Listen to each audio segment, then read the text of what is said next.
did the wife of Peter III become one of Russia's longest reigning empresses? Hello and welcome to my series on the Romanov dynasty. Today we're talking about Catherine the Great. This is part 2 of 3 videos on Catherine, and in this video we're specifically going to cover Catherine's marriage to Peter and her ascent to the Russian throne. Now, Catherine and Peter's marriage was, at best, strange, and at worst, physically abusive. Catherine wrote in her memoirs that never did two minds resemble each other less, and that if he ever listened to her thoughts, it was only when he was unhappy. In one instance, she watched while he held one of his hunting dogs by the collar and whipped it over and over, and he even hit Catherine during some of his drunken fits. And in the midst of all this unhappiness, 7 years passed without the marriage being consummated. In several instances, Peter took more interest in his toy soldiers than he took interest in his own wife. And as more time passed, the more impatient Empress Elizabeta became. He eventually met with Catherine and blamed her specifically for not having consummated the marriage. Catherine particularly was so devastated by this that she ran back to her chambers and contemplated plunging a knife through her chest. One of her maids noticed this and took the knife away before Catherine could make any actions. And in retrospect, Catherine looked back at this and said that the knife would have been too dull to penetrate her stays. Despite any measures taken to isolate the young couple together, it seemed that nothing was working. And after 7 years of marriage with no consummation, the rumors of the young Grand Duchess's virginity were particularly interesting to a young man named Sergei Saltykov. Saltykov would become Catherine's first lover. Peter's inner circle also encouraged him to participate in more sexual activities in the hope of bringing him and his wife together. Catherine soon became pregnant after a series of miscarriages, and in 1754 she gave birth to a boy. Whether the baby was fathered by Saltykov or by Peter is somewhat up for debate, but it's generally accepted that this child was in fact fathered by Peter. Now that the heir to the Russian throne had been born, Empress Elizabeta was thrilled. She intended to raise the child as her own and named the boy Pavel, or Paul.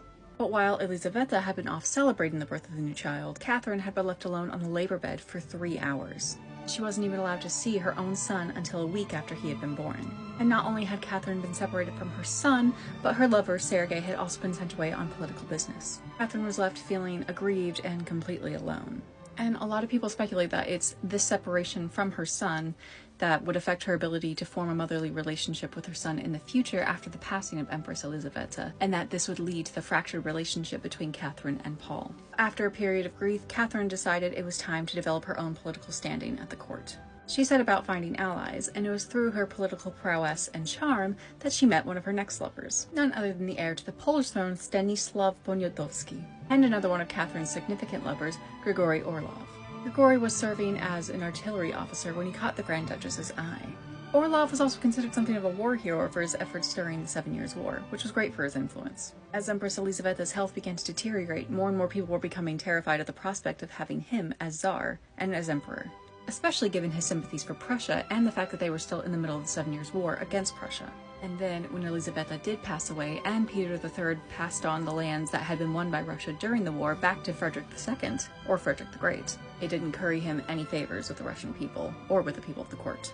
Meanwhile, things were gaining momentum for Catherine behind the scenes. Early one morning in 1762, Catherine was awoken by her lover's brother, Alexei Orlov. He informed her that they quickly had to move to the capital because one of their allies had been arrested. Catherine was rushed by carriage, and they stopped partway through to fetch her hairdresser, and she had to have her hair done in the carriage. She was then taken to meet the Izmailovsky regiment, where she was met with great support. And famously, when she met with the Preobrazhensky regiment, they all gave her pieces of their own uniforms. Particularly one gentleman named Grigory Potemkin, who gave her his sword knot. Remember him, he's gonna be important later. Meanwhile, when Peter realized he'd been backed into a corner, he wrote a letter to Catherine and said that he would be willing to split the throne with her. As you can imagine, Catherine was not impressed. Eventually, he wrote a follow-up letter just asking to be allowed to live in exile in Prussia with his favorite mistress. This was shortly followed by his abdication, and then by his rather mysterious death. Catherine, in order to clear herself of suspicion, had ordered a post-mortem to take place. It was then declared that Peter had actually died of hemorrhoidal colic.